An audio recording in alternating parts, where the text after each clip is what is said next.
안녕하세요. 방지성 원장입니다. 반갑습니다.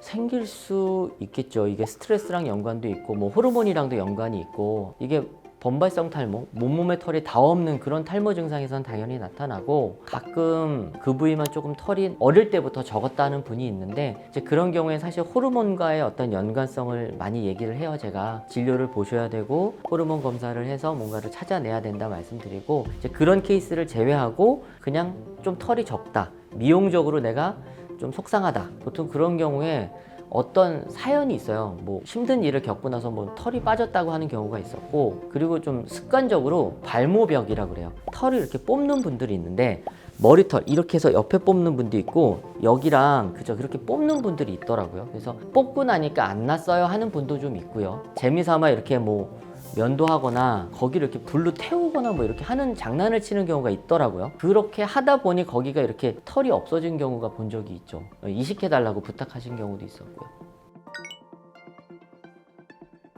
좀 그런데 이 아래쪽은 이게 밑에 지방층이 되게 두꺼워요. 그래서 여기가 잘못 심으면 털이 박히거든요. 그래서 사실 수술하고 나면 이렇게 털이 안쪽으로 들어가서 모낭염이 되게 많이 생길 수 있어요. 그래서 여성분들한테도 제가 항상 말씀드리지만, 여기는 수술할 때 진짜 조금 관리가 잘 돼야 돼요. 그리고 습한 부위고 이게 계속 눌리는 부위잖아요. 그래서 수술을 하시게 된다면 위생 관리가 좀 철저하게 돼야 더 좋다라고 말씀드립니다.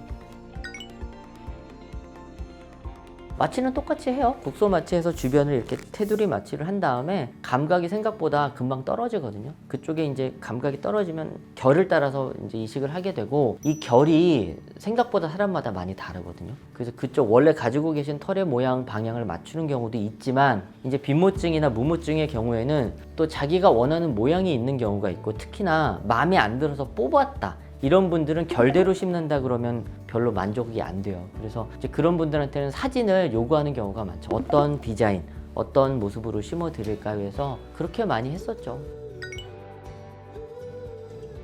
보통 저 같으면 800모 이상 해야 된다 말씀드렸어요. 800모, 1500모 요 사이인 것 같아요. 왜냐면 가운데 쪽이 진하고 이렇게 겉에 쪽으로 갈 때 좀 연해지는 디자인을 해야 되거든요. 그러니까 이것도 환자분이 어느 정도 크기에 어느 정도 진한 걸 원하느냐에 따라서 천차만별인 거예요. 근데 항상 그냥 생각하시면 천모 기준에서 왔다 갔다 한다라고 생각하시면 무난해요. 어쩔 수 없이 수술 부위를 가려야 되고 내가 너무 그것 때문에 스트레스를 받는다면 쓰실 수 있죠. 당연히 그건 못 쓰는 게 아니라 써야죠. 사실은 써서 내가 나름대로 자존감을 지켜야죠. 그리고 나서 이식 결과를 보고 판단을 해야죠. 그거는 제가 어떻게 말씀드릴 게 아닌 것 같아요. 본인이 스트레스 받으면 당연히 써야죠. 오늘은 남성 무모증, 빈모증에 대해서 알아봤고요. 증상이 심하시면 이식을 하는 경우도 있으니까 알아보시면 좋을 것 같습니다. 감사합니다.